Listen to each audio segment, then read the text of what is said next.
La marihuana es una planta de la que, como todos sabéis, se pueden obtener varios usos, desde textiles hasta medicamentos, pasando por su uso puramente recreacional.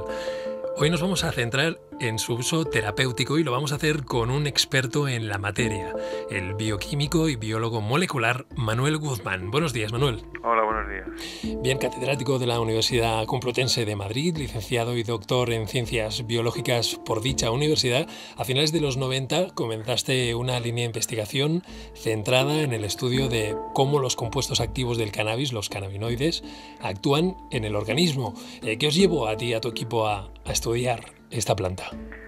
Bueno, en aquella época se empezaron a describir los aspectos más esenciales que hoy en día conocemos acerca de cómo estos compuestos son reconocidos por distintas moléculas en nuestro organismo, de manera que solo aquellas partes de nuestro organismo que contienen estas moléculas que reciben, por decirlo así, a los compuestos activos del cannabis, las hacen respondedoras a este tipo de compuestos. Se empezó también a saber, a conocer cuáles son las moléculas que nuestro cerebro produce, que son parecidas al THC de la marihuana y por tanto que endógenamente producen efectos parecidos, los llamamos por tanto cannabinoides endógenos, producidos por nuestro organismo, o endocannabinoides, usando ese acrónimo, y fue una época muy activa, digamos, en el renacimiento del estudio de esta planta, con lo cual, bueno, pues sumado a que teníamos colaboraciones en aquel momento en nuestro laboratorio con algunos otros laboratorios que estaban también ahí digamos en la brecha en el estudio del cannabis,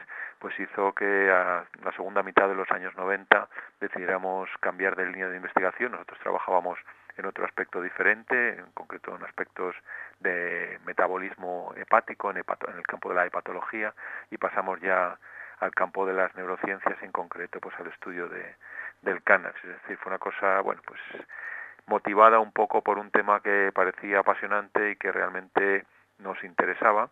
Empezamos hace pues 16, 18 años a trabajar en este terreno, y bueno, pues después de mucho tiempo hemos conseguido dilucidar algunos aspectos nuevos de cómo actúan estos compuestos en el organismo y cómo podrían ser herramientas terapéuticas interesantes, sobre todo en los terrenos de la neurología, sobre todo en enfermedades neurodegenerativas y especialmente en el cáncer. Interesante, enseguida hablamos de ello. Quería aclarar una cosa para los profanos, yo de hecho soy bastante profano en este sentido. Marihuana, cannabis, estamos hablando de lo mismo, ¿verdad? Sí, es como si dijéramos, pues a partir del trigo, de la planta del trigo, uno puede hacer harina, puede hacer galletas, puede hacer pasteles, puede hacer pan, etcétera. Pues a partir de una planta, como es el cannabis o la marihuana, como queramos llamarlo, uno puede hacer distintos tipos de preparados, puede hacer tinturas, puede hacer aceites, puede utilizar la planta cruda, puede hacer polen, puede hacer kifi, puede hacer hachís, etcétera. Es decir, estamos hablando de una planta que da lugar a distintos preparados en un caso o en otro. Y es cierto, Manuel, que el cannabis se está usando medicinalmente desde hace 5.000 años, ni más ni menos. Sí, es lo que se tiene bien datado hoy en día. Hay desde las antiguas civilizaciones orientales, sobre todo en la antigua China y en la antigua India, existen datos bien refrendados por la arqueología de que al menos eso, en el siglo 30 antes de Cristo aproximadamente, ya se utilizaba el cannabis para paliar distintos tipos de enfermedades en aquellas civilizaciones. Y bueno, ¿cuáles son sus usos en este sentido? Tengo entendido, por ejemplo, son propiedades analgésicas, antiespasmódicas, relajantes musculares, pero me has hablado de cosas que van más allá, neurología, cáncer, estamos hablando de cosas muy potentes, ¿no? Sí, bueno, hay propiedades del cannabis, digamos, mejor establecidas y otras que están todavía en investigación y que no sabemos bien hasta dónde pueden llegar. También hay que decir claramente que el cannabis, por un lado, tiene propiedades terapéuticas muy interesantes, pero por otro tampoco podemos pensar que es la poción mágica de Panoramix y que va a curar todo tipo de enfermedades en todo tipo de pacientes. El cannabis, como otros medicamentos, pues tiene sus efectos terapéuticos, en algunos casos también sus efectos secundarios, y tiene, bueno, pues una, digamos, colección de enfermedades en las cuales se puede aplicar, pero bueno, con una eficacia a veces limitada y que no siempre es el mejor medicamento, ¿no? Pero sí hay algunas indicaciones para las cuales ya está bastante bien establecido.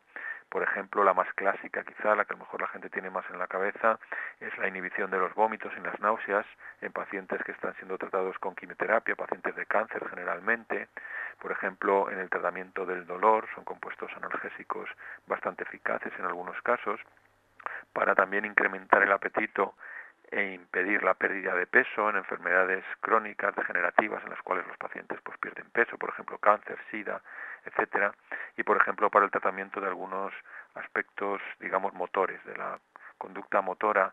Esencialmente todo el mundo sabe que cuando toma cannabis pues baja la actividad motora, y eso puede ser interesante en algunas enfermedades como la esclerosis múltiple, que transcurren con espasmos, con temblores, o en el caso de otras enfermedades con tics, etcétera, es decir, para impedir los movimientos involuntarios que tienen lugar en algunas enfermedades neurodegenerativas, pues también resulta interesante. Yo creo que si pudiera destacar 4 propiedades bien establecidas, pues diría que son probablemente esas 4, ¿no? Y luego hay otras que estamos un poco más atrás, pero bueno, en ello estamos.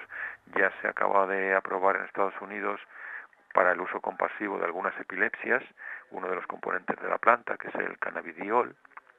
Nosotros estamos trabajando en algunas enfermedades neurodegenerativas y otros laboratorios también, intentando buscar efectos neuroprotectores de los cannabinoides, y por ejemplo nosotros también, como hemos comentado antes, pues estamos trabajando en el terreno del cáncer, intentando dilucidar si estos compuestos pueden ser fármacos antitumorales.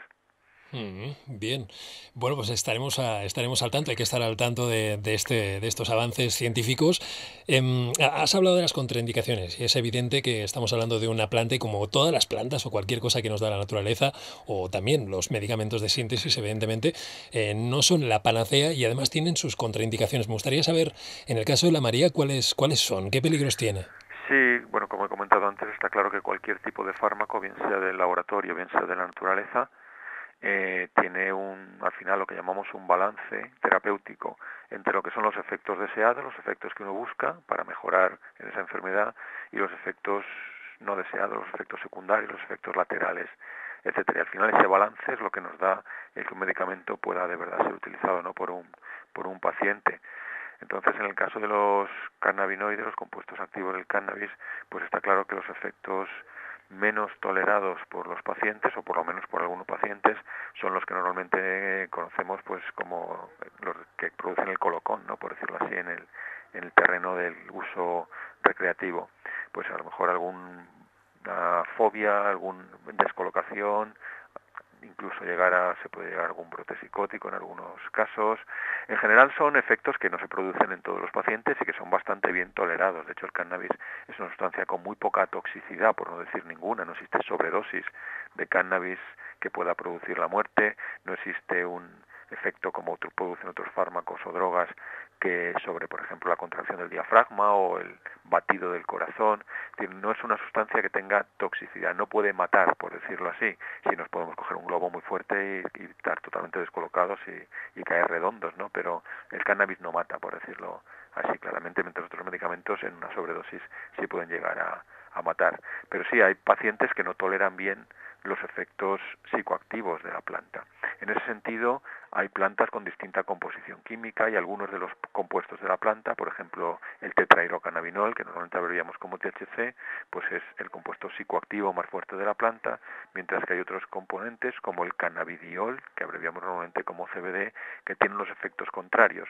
Entonces ahí lo que es interesante, y los enfermos ya lo saben, y sobre todo estos últimos años se ha avanzado bastante en ese sentido, intentar buscar plantas mejor toleradas, plantas en esencia con un componente en THC no muy alto y con un componente en CBD relativamente alto, para de esta manera mantener el efecto terapéutico del THC, pero evitar con esa cantidad elevada de CBD los posibles efectos secundarios. Y así conseguimos plantas que son bastante bien toleradas y que nos permiten un uso continuado en los pacientes sin gran problema. Manuel, se dicen muchas cosas del cannabis, de la marihuana. Se dice que que mata neuronas, por ejemplo, que es la puerta, digamos, de entrada a otras drogas más duras. Hay una serie de, no sé si son tópicos o son realidades, no sé cómo lo valoras tú.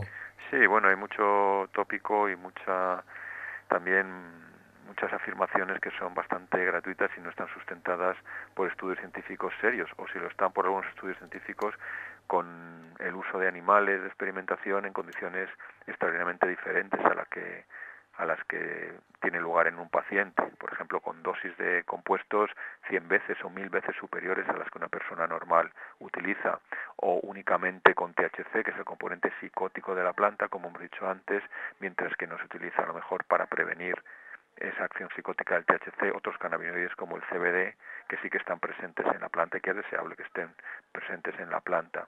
Entonces, en ese sentido, no es lo mismo un ratón utilizando 100 veces más dosis de THC que un humano que utiliza una cantidad más baja y que utiliza normalmente una planta mezclada con THC y CBD. Entonces, muchos de los estudios que se han hecho en animales de experimentación son útiles para entender algunos procesos que ocurren en humanos, pero realmente su extrapolación no es tan sencillo.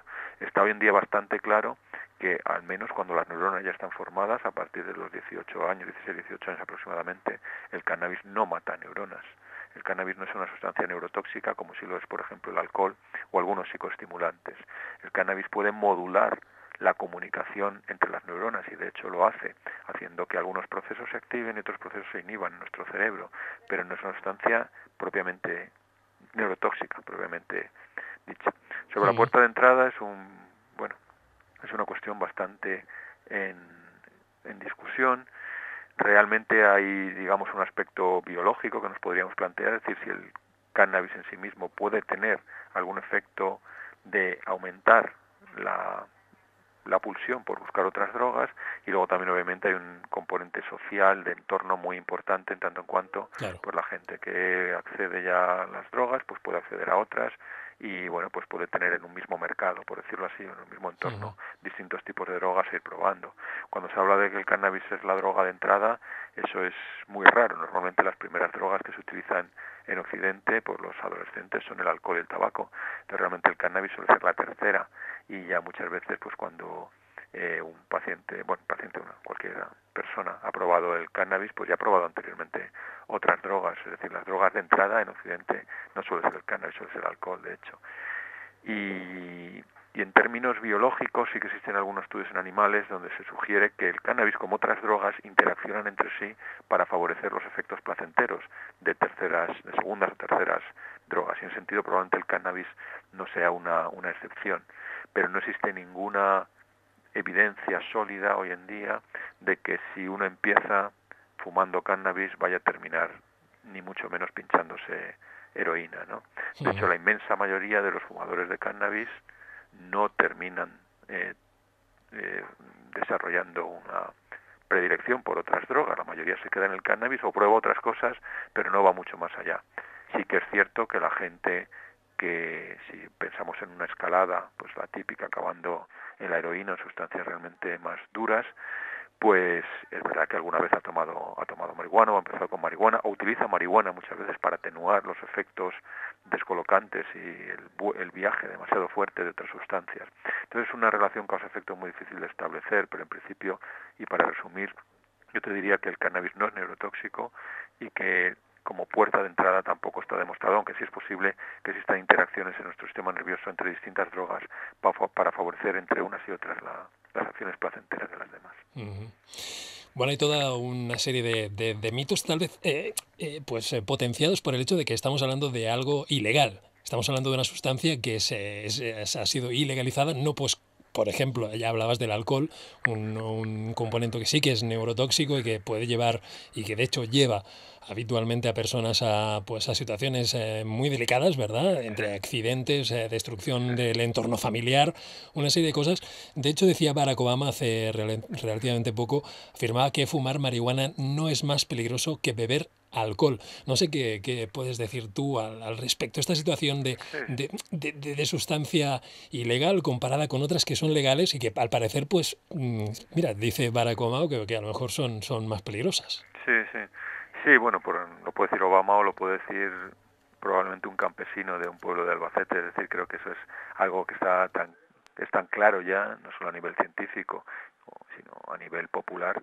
El cannabis es una sustancia que produce una serie de efectos, obviamente, y con algunos hay que tener cuidado, y sobre todo en los adolescentes. Es cierto que es un componente de riesgo para algunos trastornos mentales, para brotes psicóticos, etcétera, quizá para esquizofrenia, pero en conjunto el daño, digamos, sanitario que produce el cannabis en en las sociedades es muchísimo más bajo que el alcohol. El alcohol es una sustancia tóxica, es una sustancia neurotóxica, es una sustancia hepatotóxica, tóxica para el páncreas, tóxica para distintos órganos, mientras que el cannabis tiene una toxicidad prácticamente nula y sí que tiene efectos sobre los que hay que incidir y que hay que acotar, obviamente, los riesgos, pero está claro que el hecho de que el cannabis sea ilegal y el alcohol sea legal no es una sustancia, no es una cuestión, perdón, de salud pública, es una cuestión política, económica, histórica, en la cual pues hubo, según la cual bueno, pues hubo una, digamos, guerra entre tres drogas en el principio de los años 1910, 20, 30, en la primera parte del siglo pasado, y en esa guerra, por decirlo así, entre tres drogas, el alcohol, el tabaco y el cannabis, pues hubo dos vencedoras, el alcohol, el tabaco y el cannabis resultó perdedora, pero realmente no por una cuestión de salud. El cannabis tiene efectos terapéuticos, mientras que el alcohol y el tabaco no los tienen, por lo menos como tales. El cannabis no tiene toxicidad, mientras que, o toxicidad muy elevada, mientras que el alcohol sí la tiene. Es decir, vivimos en un mundo condicionado por unas razones, por unas cuestiones históricas de ese tiempo, y en este caso concreto esas son las importantes. La guerra de las mafias que hubo en Estados Unidos, la guerra de los poderes de las drogas, pues permitió que dos drogas triunfaran y la droga perdiera, pero podríamos imaginarnos otros mundos perfectamente parecidos a este, en el cual el alcohol y el cannabis fueran legales y el tabaco ilegal, o el tabaco y el cannabis legales y el alcohol ilegal, y realmente pues probablemente fueran mundos no muy distintos a este. Estamos hablando de una prohibición del año 1937 en Estados Unidos que se exportó, digamos, un poco por el resto, por muchos otros países. Tengo entendido también que era el cáñamo, el cannabis era, digamos, competencia directa de la industria químico-farmacéutica, también de las fibras sintéticas, de la industria del papel, es decir, que había unos ciertos intereses porque esta planta fuese criminalizada y prohibida, ¿no? Sí, es probable. Las razones últimas nunca las sabremos, yo creo. Pero bueno, fue una mezcla entre los efectos que el cannabis se asociaban sobre la salud mental, que estuvieron totalmente distorsionados y exagerados, el intentar identificar el cannabis con minorías étnicas, pues negros, chicanos, etcétera, en Estados Unidos, que se asociaron también pues a la criminalidad y demás, probablemente razones económicas por la competencia de fibras químicas, fibras textiles, digamos, sintéticas con el cáñamo industrial, efectos también claramente más enganchantes de algunas drogas como la nicotina y el alcohol para favorecer desde luego su inclusión en el mercado y que se fuera un negocio más redondo con una sustancia menos adictiva como es el cannabis frente a una sustancia menos adictiva como es el cannabis, etcétera. Yo creo que fue un pupurri de distintos tipos de razones, pero el resultado neto pues ha sido la legalización de algunas drogas, la legalización de otras, pero no en función, como decía antes, de su efecto sanitario, como muchas veces nos intenta convencer, sino otro tipo de razones que van más allá de la ciencia o de la medicina. Bueno, aquí se han llegado, no sé si estoy bien informado, si no me corriges, se han llegado a poner o interponer multas de hasta 20.000 euros por tener plantas de marihuana.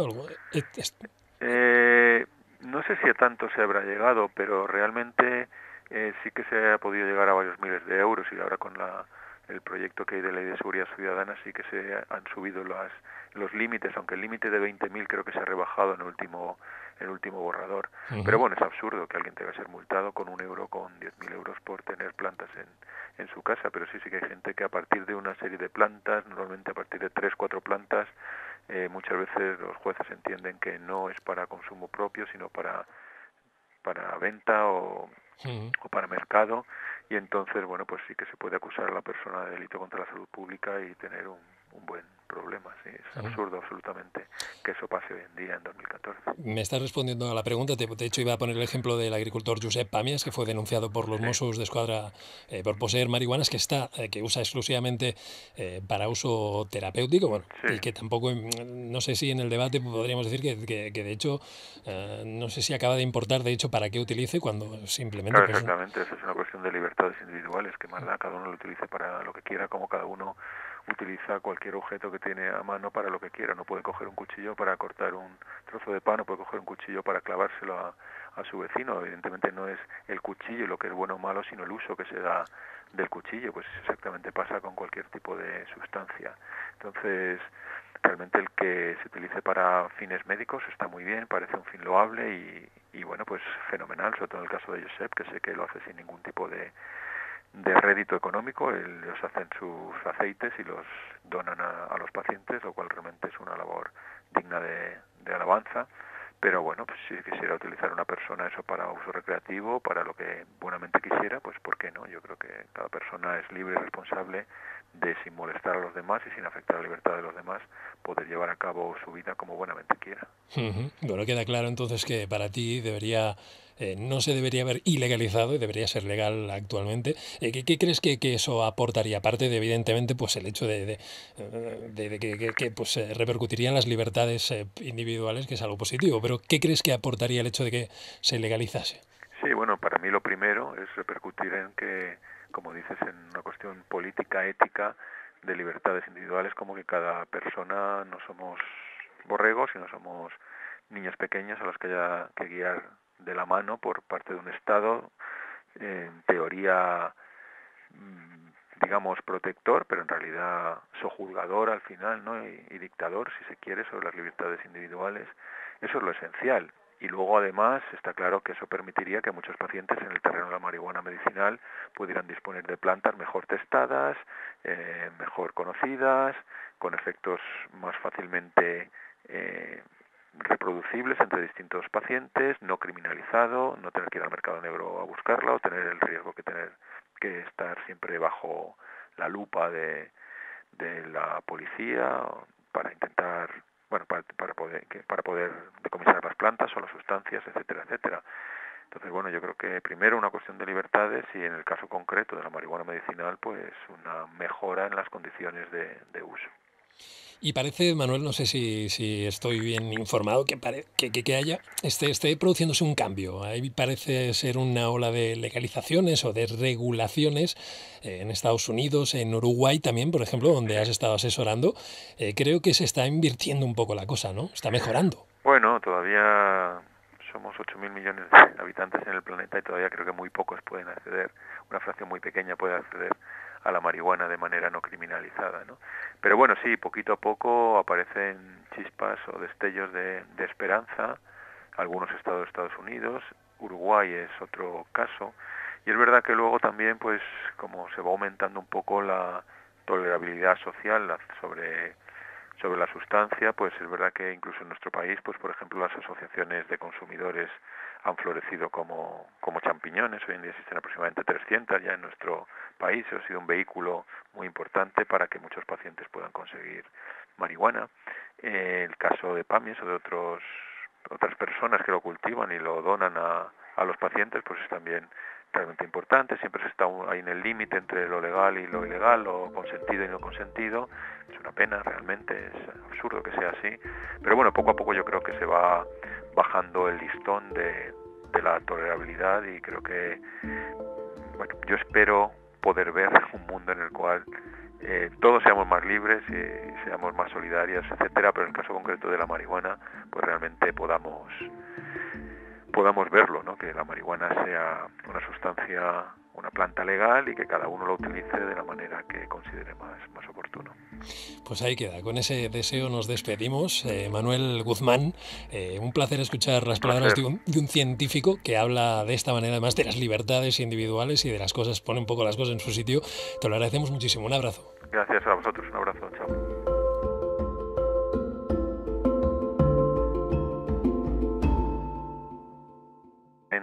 Producen efectos parecidos, los llamamos por tanto cannabinoides endógenos, producidos por nuestro organismo, o endocannabinoides, usando ese acrónimo, y fue una época muy activa, digamos, en el renacimiento del estudio de esta planta, con lo cual, bueno, pues sumado a que teníamos colaboraciones en aquel momento en nuestro laboratorio con algunos otros laboratorios que estaban también ahí digamos, en la brecha en el estudio del cannabis, pues hizo que a la segunda mitad de los años 90 decidiéramos cambiar de línea de investigación. Nosotros trabajábamos en otro aspecto diferente, en concreto en aspectos de metabolismo hepático, en el campo de la hepatología. Enseguida hablamos de ello. Quería aclarar una cosa para los profanos. Yo, de hecho, soy bastante profano en este sentido. Marihuana, cannabis, estamos hablando de lo mismo, ¿verdad? Sí, es como como si dijéramos, pues a partir del trigo, de la planta del trigo, uno puede hacer harina, puede hacer galletas, puede hacer pasteles, puede hacer pan, etcétera. Pues a partir de una planta, como es el cannabis o la marihuana, como queramos llamarlo, uno puede hacer distintos tipos de preparados, puede hacer tinturas, puede hacer aceites, puede utilizar la planta cruda, puede hacer polen, puede hacer kifi, puede hacer hachís, etcétera. Es decir, estamos hablando de una planta que da lugar a distintos preparados en un caso o en otro.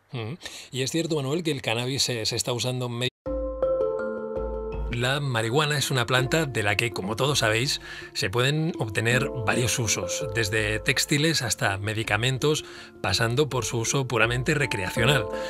Hoy nos vamos a centrar en su uso terapéutico y lo vamos a hacer con un experto en la materia, el bioquímico y biólogo molecular Manuel Guzmán. Buenos días, Manuel. Hola, buenos días. Bien, catedrático de la Universidad Complutense de Madrid, licenciado y doctor en Ciencias Biológicas por dicha universidad, a finales de los 90 comenzaste una línea de investigación centrada en el estudio de cómo los compuestos activos del cannabis, los cannabinoides, actúan en el organismo. Y pasamos ya al campo de las neurociencias, en concreto pues al estudio del cannabis. Es decir, fue una cosa, bueno, pues motivada un poco por un tema que parecía apasionante y que realmente nos interesaba.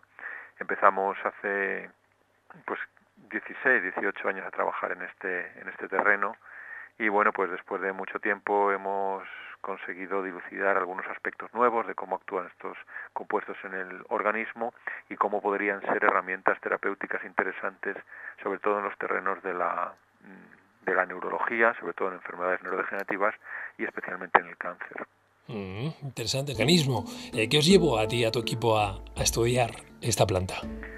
Bueno, en aquella época se empezaron a describir los aspectos más esenciales que hoy en día conocemos acerca de cómo estos compuestos son reconocidos por distintas moléculas en nuestro organismo, de manera que solo aquellas partes de nuestro organismo que contienen estas moléculas que reciben, por decirlo así, a los compuestos activos del cannabis, las hacen respondedoras a este tipo de compuestos. Se empezó también a saber, a conocer cuáles son las moléculas que nuestro cerebro produce, que son parecidas al THC de la marihuana y por tanto que endógenamente